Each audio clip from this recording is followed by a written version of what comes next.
let's start with just me saying that if you have any questions, just to make it easier, post the question either in a chat or Q&A, and then I'll try to get to it and answer the question. Otherwise, I hope you will learn something, and just I hope that what I have to say is going to be somewhat interesting to you. So I am a strategist to 6 and 7 e-commerce brands, and I specialize in e-commerce, email marketing, and SMS marketing. And I'm business partner with Klaviyo, which is a behavioral email marketing. And I'm also just recently became a business partner of Attentive, which is kind of like a leading platform right now when it comes to SMS marketing. Okay, so I just want to make sure that this is kind of, yeah, you probably see it.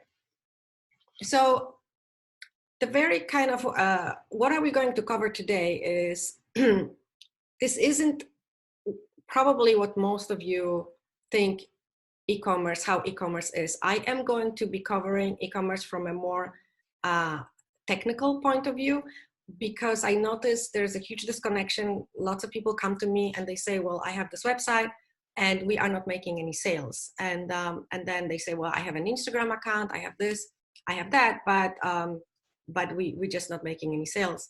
And I noticed that there is a huge disconnection because people really don't understand more of the technical aspect of e-commerce. Everyone sort of feels like, okay, I've built my website, so now pretty much everyone who comes to the website and is interested should make a purchase. But no, e-commerce is a tough game. So I just wanted to kind of, with this presentation, tell you the other aspects that probably most people don't talk about. So we are going to cover, and I'm going to try to be as brief as possible. This is really not to teach anyone. This is more to kind of give an understanding and an idea. And some of it, like I said, you guys might really not understand. It depends how much background you have, but at least it will give you an idea where to go and where to look for answers. So we're going to cover buyer persona, competitive analysis, the concept of sales funnel, conversions, Google Analytics, Facebook ads, and we'll touch up on email marketing. So what is my concept of e-commerce? E-commerce is a number game, and you really need to know your numbers in order to sell online and be profitable. And that's probably the biggest kind of like a issue I see when I talk to people that want to sell online. They don't understand, they don't know their numbers. They say they have something for sale, they know how much it costs them, and then they want to sell it, but they don't really have the profit margins and all the other margins figured out. So the kind of like a basic rule in a business is 40, 30, 30. So 40 would be the cost of goods sold. 30% of the money needs to be spent on customer acquisition. And then the next 30%, it should be your profit, okay? So if you feel like, let's say, you're selling something for $50 and your cost is 50, then you don't have enough margin, you don't have enough room here to be profitable, because it is going to take you so much money to acquire a customer. You gotta build in any type of discounts that you need to give to acquire the customer, and basically you either gonna come out zero, no profit, or you will be losing money. So that's where the numbers are very important. Figure out your breakdowns. Also, there is also a rule that usually, which we're not really gonna go really in depth into that, but just want to touch on it, that usually with the first customer, you are going to lose some money. So it's really where you're recuperating your money is on the second and third sale. That's why something called customer lifetime value, it's very important, because you don't want to look at the customer as a one-time purchase. You want to see how you can maximize one customer and have them keep coming back and back and back. Because once the first purchase, you're spending money to acquire that customer, but then the second, third, fourth, and fifth, then you don't really need to spend that much money. If your product is good, they should just be coming back, and then that product and that customer is going to become so much more profitable to you, okay? So that's the margins. Next one is your AOV, which is average order value. You need to know your average order value, meaning it depends what's the range on of your products. If they are between, let's say, $20 to $90, you need to kind of figure out the in-between. And the in-between, you'll get it from the transactions. I'll show you how.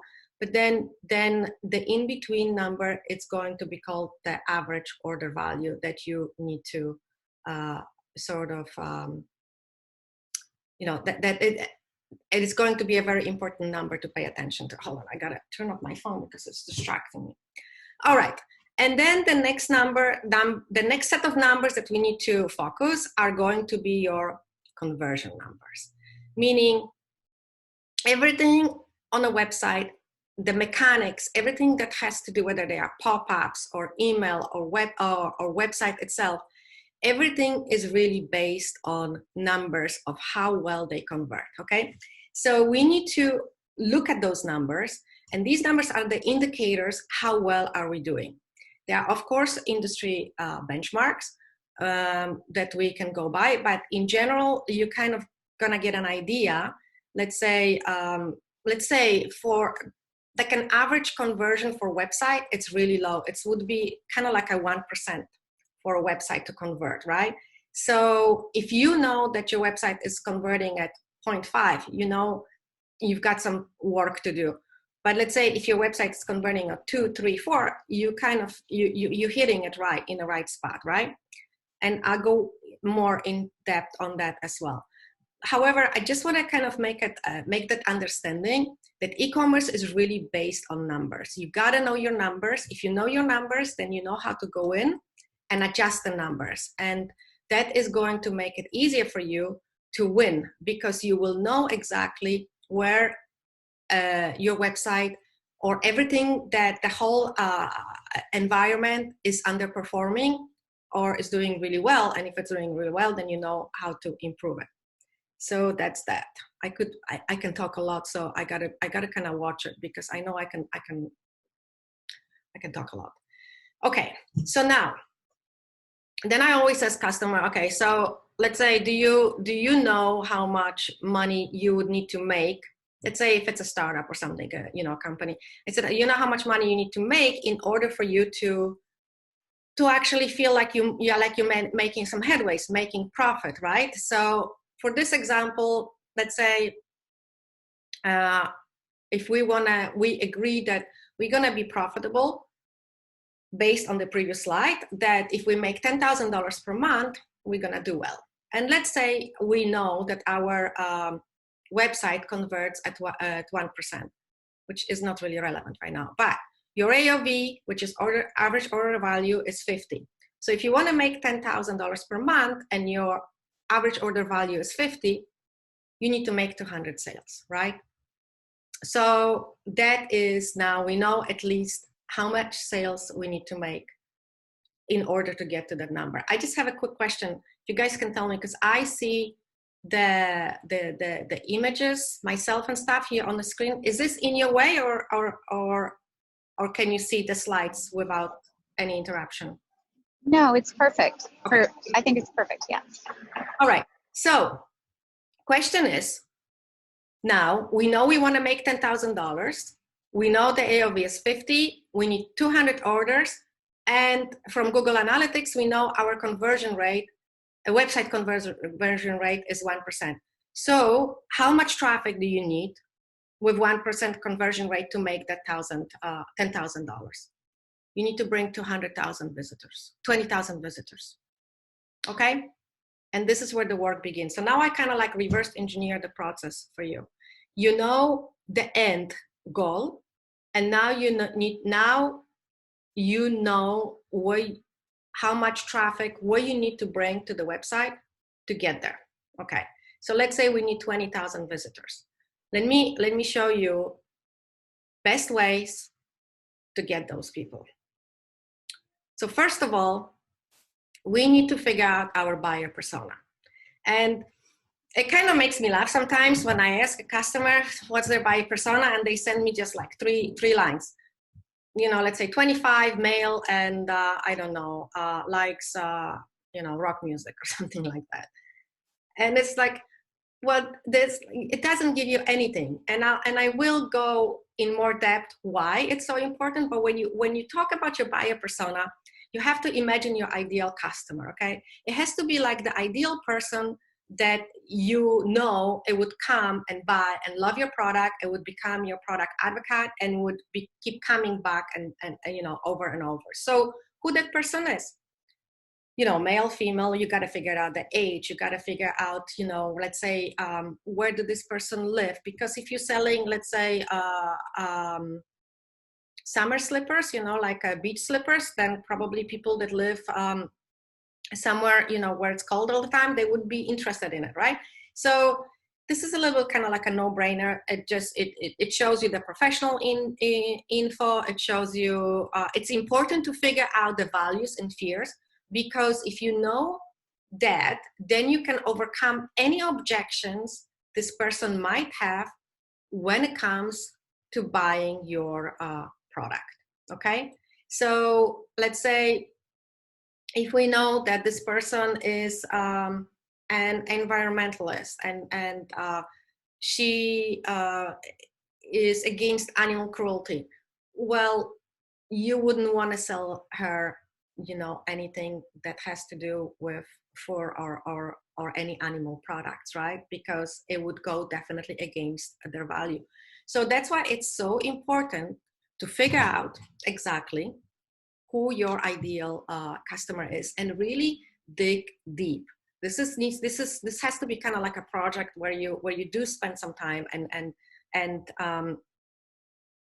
build. So because later on it will help you bring that person into your website. Okay, so next thing is competitive analysis. So okay, so we have a product, we have a website. Now we need to find at least 5 competitors, and preferably competitors that are doing quite well, because based on this we can sort of no, I don't want to say reverse engineer, but we can kind of a little bit kind of like spy on them and see what they've done right, and take that and kind of apply to whatever we are doing. So if you find 5 competitors, analyze their funnel. So analyze their website, analyze the pre-sale and post-purchase behavior, which would be probably good to go into their cart, leave something in a cart, and then enter your email address and then leave, don't buy, so you're kind of going to test what's happened with the pre-sale.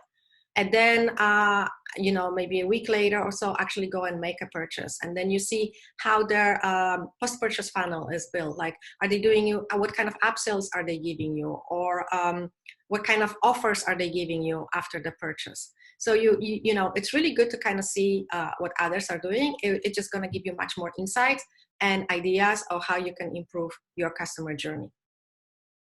Always tell customers, sign up for their email newsletter and collect emails. So obviously this is something that I do and I know it quite well. So I don't want to go into detail, but what's important is sign up and then collect those emails, put them in some sort of a folder just so they're there, because there will be time when you will review them, and then you will look at you will be able to figure out their automations and their kind of email campaigns, broadcast that goes out every day. And it will give you also a better understanding how to build your own email funnel. So now, we are in a stage where we're really gathering some intelligence on your competitors and gives us additional ideas how to improve what we have. And then the last thing is look up, not last, but what I have right here, you want to look up their advertisement on Facebook, and I'll show you how to do it. So also, you kind of want to spy on them. And there's a really ethical way of doing it now. Okay, Now we're going into a funnel. Again, really short explanation. What is a sales funnel? Everything in e-commerce and everything online is based on sales funnels or funnels in general, any type of different type of funnels. So remember when I told you that we need 20,000 visitors to make 200 sales. So what's happened is we bring in the 20,000, this is kind of like your cold traffic. Like we bring in these people from Facebook ads, from different sources. And these are kind of like random people. They don't know anything about you, but you want them to buy something. So we bring in everyone. And then as you kind of, the word is funnel them through the customer journey, through your website or whatever it is. Some people would just leave. Some people will enter their email address into the pop-up. Some people will actually go to the browse your collection. Some people will place something in a cart and leave, and some people will purchase. So as you can see, it's like from 20,000 people, everybody's just got to go through this funnel, and as it gets narrower, less and less people will stay, and then only 1% in our example will make the purchase and will become your customer. So that's why we say, you know, it's a sales, you have to build a sales funnel. Everyone has to build a sales funnel, and the funnel is based on top of the funnel, which is cold traffic, middle of the funnel, which is warm traffic, and then you have the bottom of the funnel. It's going to be your hot leads. These are the customers that are like pretty much ready to buy. So that's just a really short overview of a sales funnel. Next thing important is customer lifecycle. So once the person become a customer, now we need to understand the whole customer lifecycle. So first, we have the whole new customer, kind of like the I wouldn't really call it new customer, but it's kind of like the pre-sale. Like, you know, you come in, you look at things. So you might be followed with a browse abandonment email, cart abandonment email, or when you enter your, actually you have to enter email for any of those. But then you also, when you opt in for the pop-up, then you will be followed with, let's say, a welcome flow where they will offer you something in order to bribe you to come back and make a purchase. After that, once you make a purchase, you become a customer. And then depends how many purchases you make. Then you, the first time customer, you can be the returning customer, but if you make 3 or whatever, then you're suddenly becoming this VIP. You're becoming the kind of like an important person that now you could be making actually majority of the sales out of the whole traffic. The VIPs usually are the people that make 80% of sales out of the whole 100. It's the 80-20 rule, but I'm not gonna go into this right now. But the VIPs are the super important because they really do buy a lot, and they don't cost you anything. And then, of course, you have the upsell, where you have a customer and you want to either cross-sell or upsell them or a better product or a similar product, because you want to definitely get that life cycle going. If we are in a cosmetic space, then you have like the replenishment because they're running out of something. So you want to bring them back by, you know, sending them an automated email, letting them know that it's time probably to buy it again, and so on. And then you have the last one is the win back, where everybody's kind of like had enough of you. They've purchased enough, and now they're probably moving on to something else, and you're trying to win them back with some sort of an offer. And if you do, it's great. If not, time to move on and let go of them. So that's kind of like the customer life cycle. The next thing is, we're going to go back to it, and I'm just going to be for a second here. Here's an e-commerce flow chart for email marketing. And this chart is basically the whole, it's all based on emails, and how, the way I explain it is you kind of build like a net around the customer. So when somebody comes to your website and they give you the email address, you build a whole bunch of different possibilities to be in front of them. And you do this really well with email. And that's why emails are so important. And this looks a little complicated, but in any case, I just want to, the whole purpose of it is to show you that now we touched on sales funnel, we touched on customer lifecycle, and I'm showing you the whole environment when it comes to email of catching the customer and really persuading them to make a purchase. Okay. Next one is a conversion. I was gonna just touch a little bit on conversion. I was gonna give you an example. I have this example on my website and you can go and play. I was gonna play, but it's kind of like, I don't know how to figure out the computer system right now. But when you go to my website, you can enter different numbers in the yellow fields.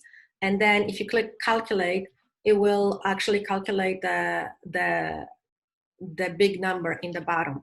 So what's happening here is, and again, this is yet another example to tell you guys that it's a number game. So we're calculating our traffic, we're figuring out our traffic. And then from Google Analytics, we know how well the website is converting. So here we have, let's say 2%. Email capture rate, let's forget this right now, but let's say, let's forget it, like email, and then the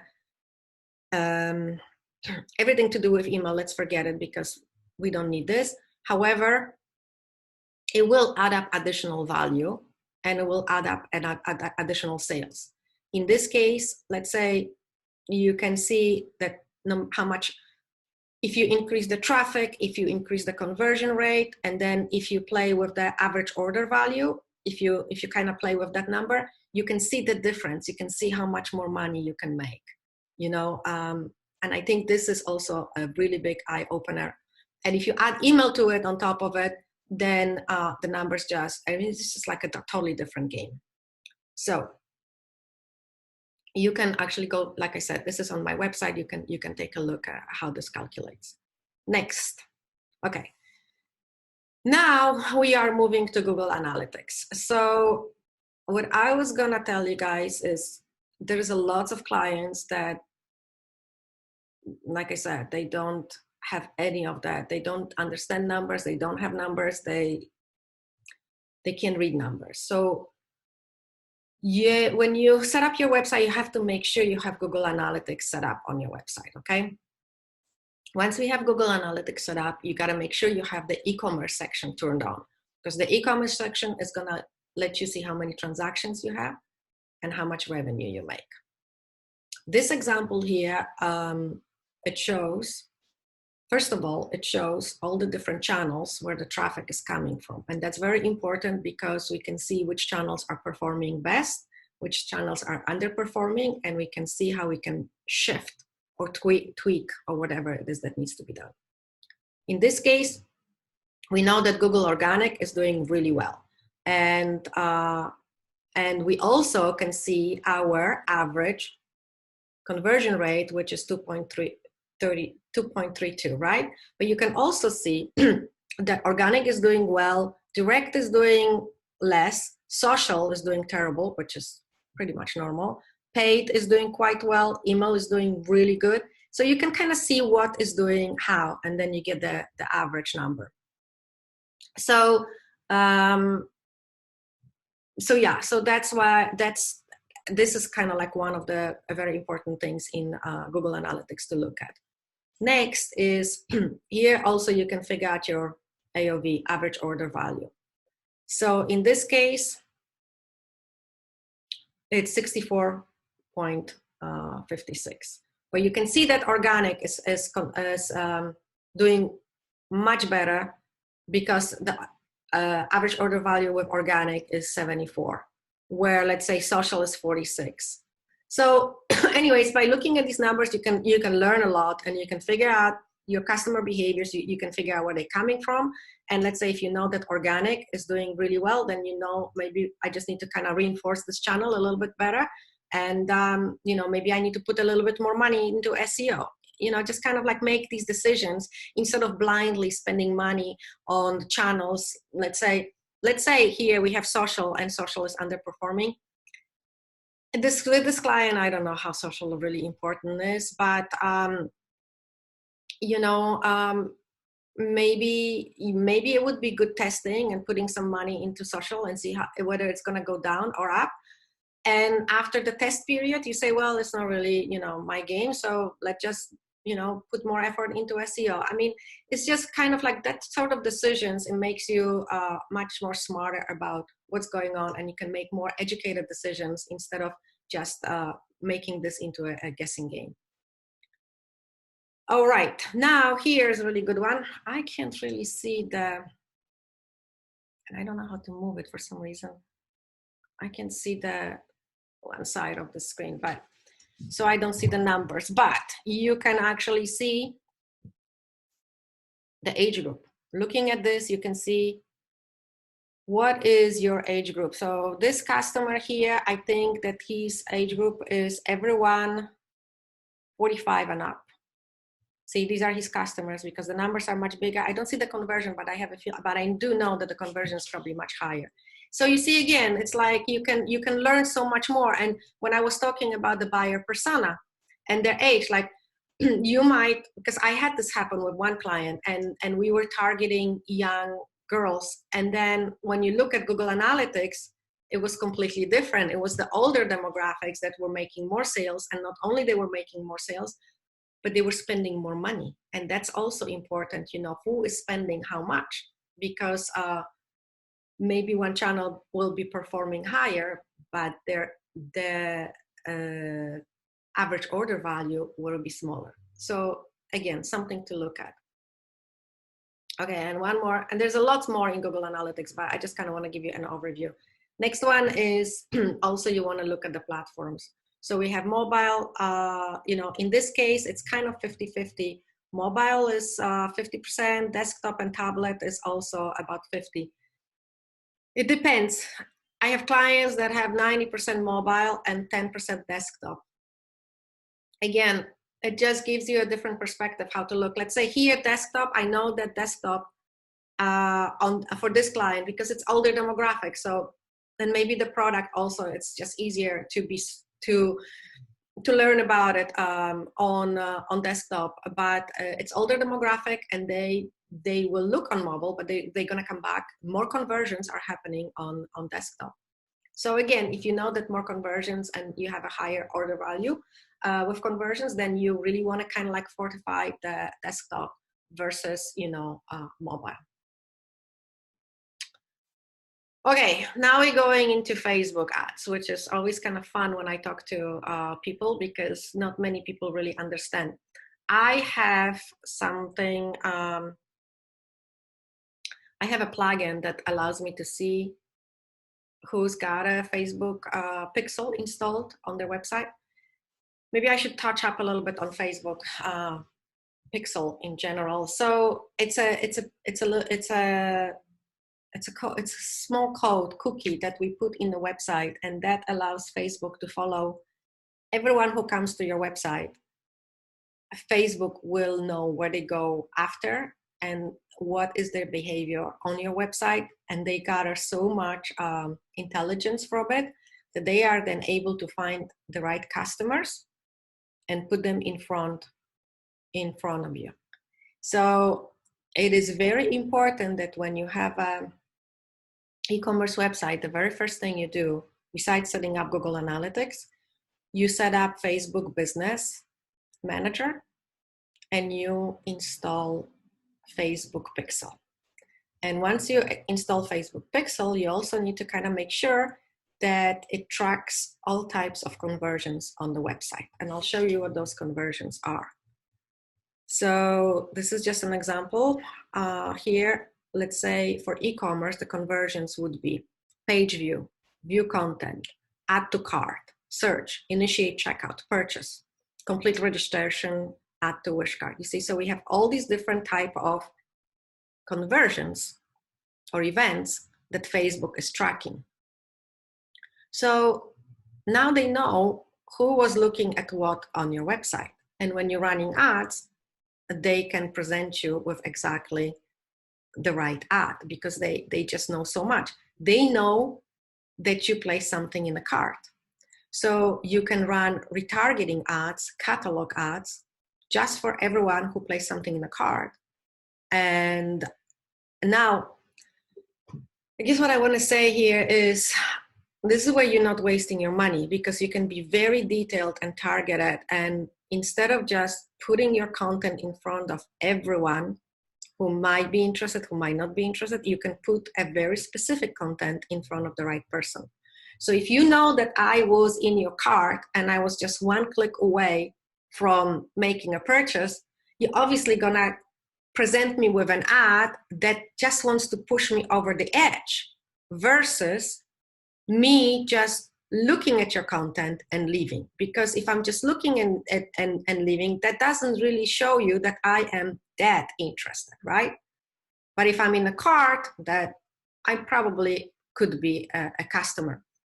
So if I'm not that interested, then you need to give me a different ad to kind of overcome my objections. Here we're going back to the buyer persona. How are you going to overcome my objections? Well, if you know enough about me, if you know, let's say that I am,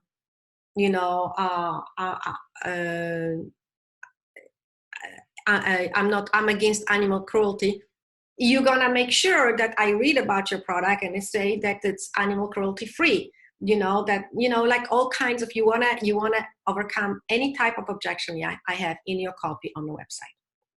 Okay, so that's kind of a little bit of this. Next is, okay, so I did this little thing, little GIF. I hope it will work because so I wanted to show you with this how incredibly powerful Facebook is. This is where you can look how many possibilities there are to figure out your targeting. You can do based on demographic, interest, and behavior. And then if you click on each one of them, it's gonna expand like freaking forever. It's so detailed that you can dig so deep down there that you will figure out the perfect targeting for the person that you are looking for. Again, buyer persona, knowing your buyer persona, knowing everything about this person, like even what kind of sunglasses they buy, or what kind of books they read, what kind of movies they read, they watch, what kind of fitness they do. I mean, there's just so much that you can get, because Facebook knows all of that from us. There's just, from billions of profiles, and we put so much, our conversations, I don't know if people still do it, but they did. They tricked us in a way with,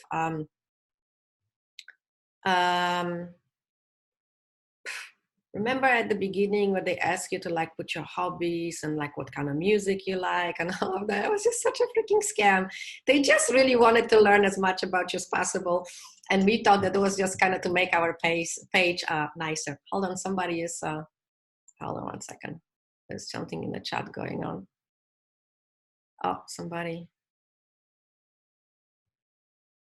Okay, I don't see this.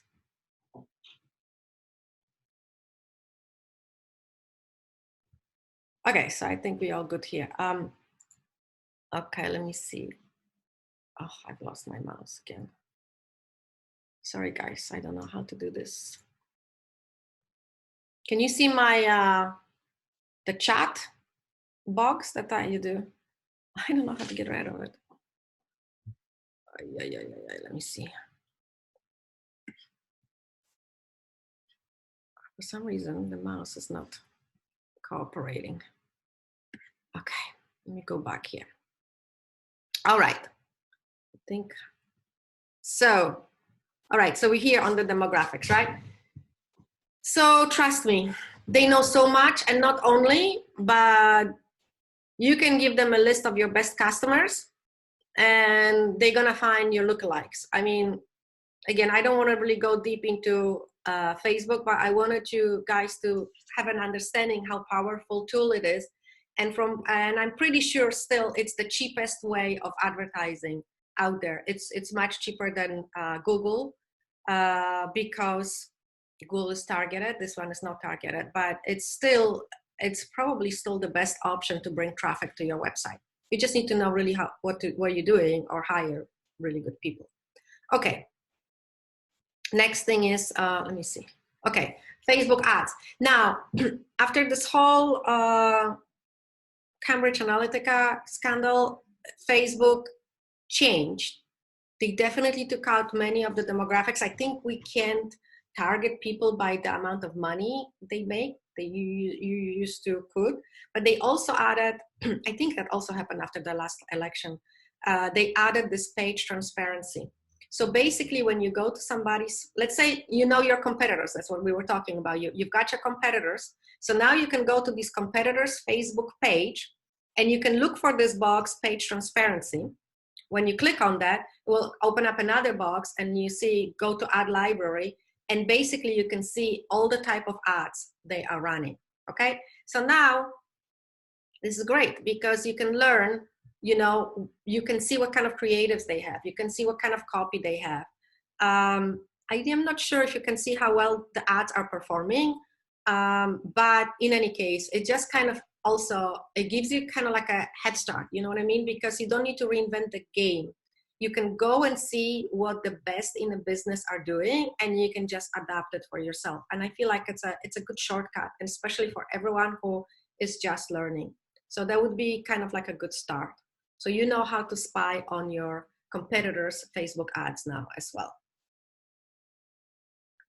Okay, here's a little bit just touching up, you know, when you have your business manager and you're doing Facebook ads, you can see, let's say in this case, I'm running DPA retargeting, which is DPA, I forgot what it stands for, but it's catalog ads. And these ads retarget everyone who actually placed something in the cart. So this is kind of like they didn't make a purchase, they placed in a cart and they bounced off. So I'm doing the DPA ads in order to bring them back to the website and to close the sale. So you can see that I've done, let's say I have 23 purchases. Each purchase cost me $13, $13.04.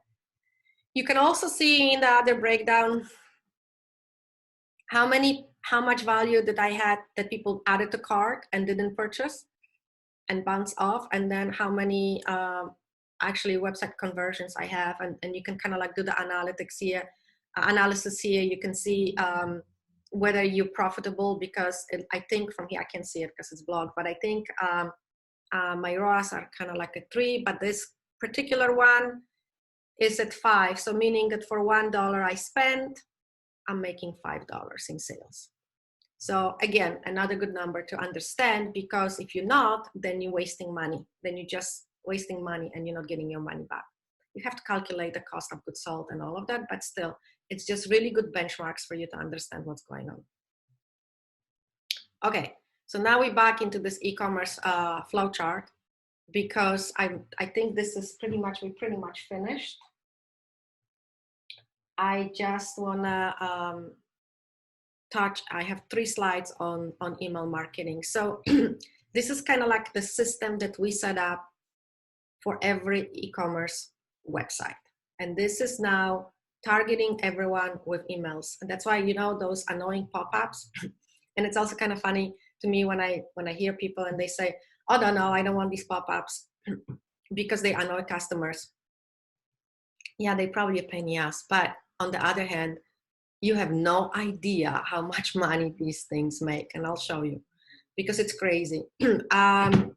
And you know, you can't please everyone, okay? So I feel like it's worth it. And also, you're not asking them to give you the email address for free. You always give them something. So it's going to be either a discount, or we can do, you know, it could be a gift, it could be a free shipping, it could be all kinds of things. It could be a brochure, I mean, whatever, something, anything, but give them some value for the email address. And right away, it's easier to get that email address.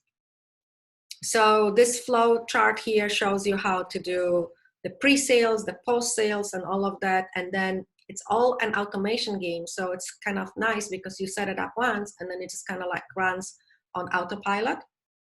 Because let's say, because the website now with the apps, they have a direct integration. So information flows between one platform and another. So let's say if somebody puts something in a cart and leaves, this system knows right away, and boom, 10 minutes later, we sending them an email and say, hello, you forgot something. There's something waiting for you in the cart. Come back and get it, right? They don't respond. So we said, okay, well, let's just give them an hour or two. In 2 hours, we're sending them automated email goes out again and say, well, so we know you left this in the car. We really know you want it. So how about giving you 10%, you know, and to make the purchase easier. It's also, it's a psychological game. So these are kind of like, as you can see, cart recovery 1, cart recovery 2. These are the amounts of emails that are in one automation. So the better you are at this game, the more money you're gonna make. Here's an example to just show you. Let's say for this particular client, let's say we have these automations set up, and we also do some SMS automation, and you can see how much money this is generating every day. And to give you a little bit better idea, so these are just automations, okay? These are just automations that you set up and they run on its own. But then you're adding email campaigns that we usually send out either 3 times per week. Some clients, we do it every day. I blocked off here information because I don't want to give my clients info, but you can see that they were sent 11/3, 11/5, 11/8, 11/9. You can see the open rate. You can see how many people open, how many people clicked, and you can see how much money it generates. And just to give you a little bit better idea, if you look at the top, let's say we say total revenue per month for this client was 100,000. We were able to bring 30,000 out of it with email. Now, to put it a little bit in perspective, if you have a client that, if you have a project or website that makes $1 million in a month, that would be about 300,000. So it's a very, very powerful tool and not understood by many, and definitely not utilized to its fullest potential. And that, guys, this is it. And we are done. Let's see.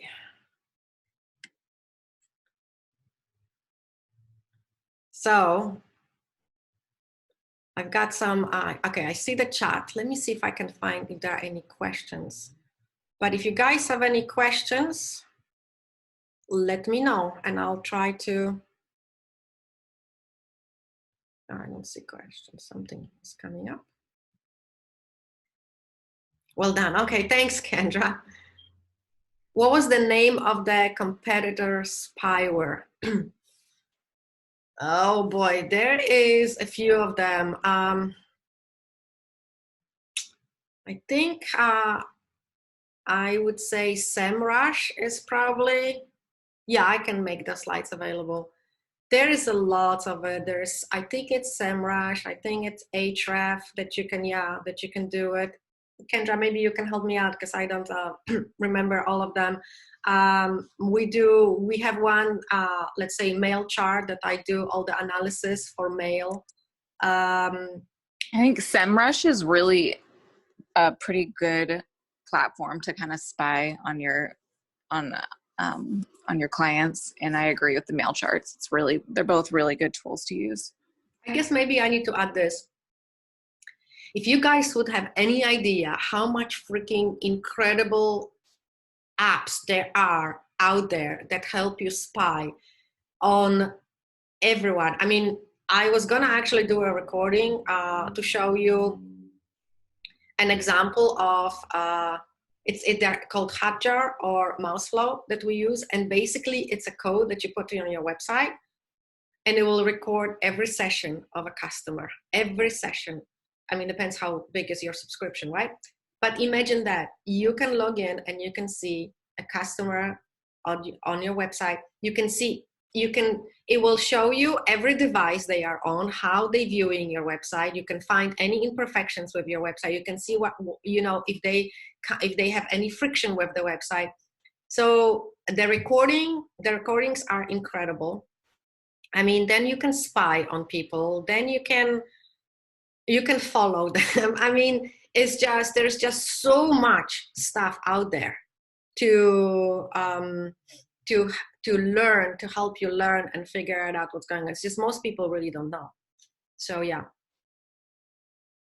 Okay, hold on. The one specifically for Facebook. Oh, so okay, that is called Pixel Helper, Facebook Pixel Helper.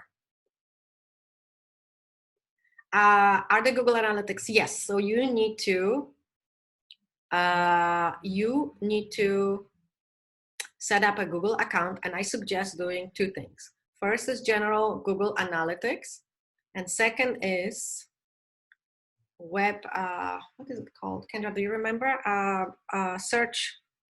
Oh my God, I'm blanking out. I'm sorry, what was the question? The Google, so first one is Google Analytics, and the second is Webmaster Tools was the old name. I forgot. Search Console, Google Search Console. Oh yeah, Google Search Console. Send up accounts with both of them and then link them together. So Google Search Console will actually give you the breakdown of all the keywords that people are searching for with Google, because Google Analytics only gonna show them as unknown or something like that. And then Google Search Console will tell you the terms that people are searching for and finding your website. So you definitely want these two tools, and you want them linked. And you definitely, yeah, of course, you need to have it. You need to have the code on your Shopify store, and you gotta collect the data. So obviously, you gotta let this run for a couple months, and you gotta collect the data. This is the way. This is the only way you can really learn.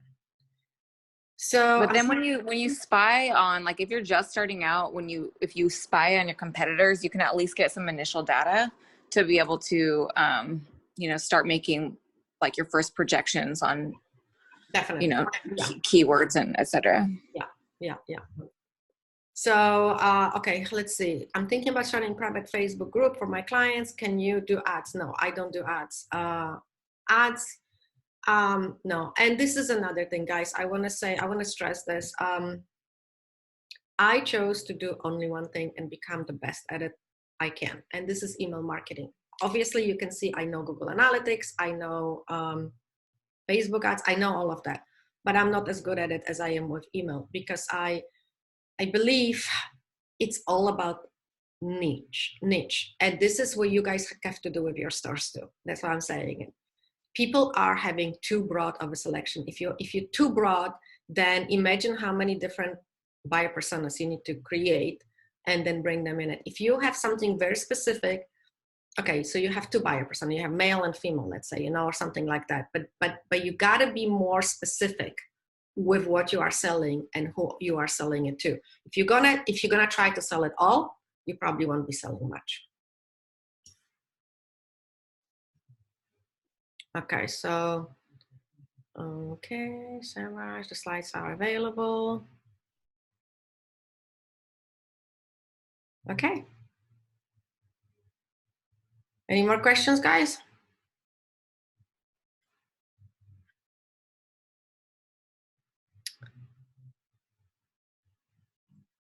Okay, you're welcome. All right, that's it. I'll make the slides available. So if you want it, just let me know and I'll send them over. And other than that, I thank you so much for joining me. I hope I was able to clarify.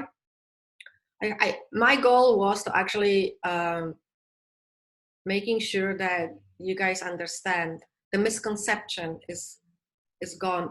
Like, well, I'm doing social media and we're not getting any sales. That's not how e-commerce works. So I just want to really clarify that if you're serious about it, if you want to make sales, if you want to sell something, you gotta approach it more from that kind of like a scientific point of view. Okay. Thank you so much. All right. Talk to you soon.